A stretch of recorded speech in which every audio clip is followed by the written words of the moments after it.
Well, the conference today, we're going to learn about addiction in pregnancy, as well as how to manage infants with neonatal abstinence syndrome. And we're also going to talk about the stigmatism that we have a tendency to put on mothers who are pregnant and using drugs during their pregnancy. Mothers are tainted, they have weak personalities, they are failing character. How many of you have said those things or thought them? Many times we can't say them, but do we think them? We think them. Well, I've been working with this population, mothers and babies who have drug exposure, since 1990. And I've continued with it all these years because I find that the babies still are not receiving the care that they deserve.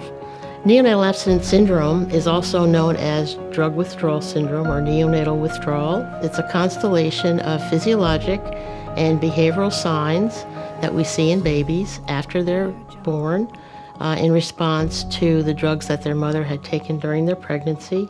Considering that we have such an increase in drug use in our country today, we have a greater need for more medication-assisted treatment programs for women who are pregnant. And you know, people always say to me, but Karen, those babies have withdrawal. And I say to them, that's okay, we can treat it.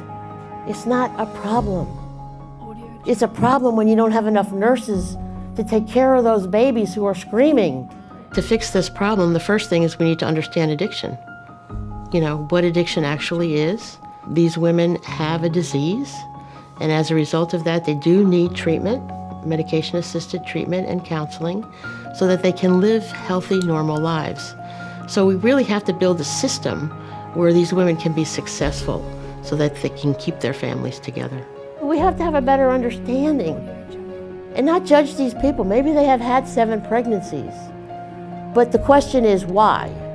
There's that word again, 3 little letters, why? Why is that happening? We need to make a lot of changes. We need to have, as I said, more treatment programs. We need to do a better job of controlling the baby's signs of withdrawal. And I think the way we can help that is by educating nurses, as well as other healthcare professionals, so that they really understand the problem and can help to work towards developing solutions to these problems so that we can decrease the number of babies that are born with neonatal abstinence syndrome.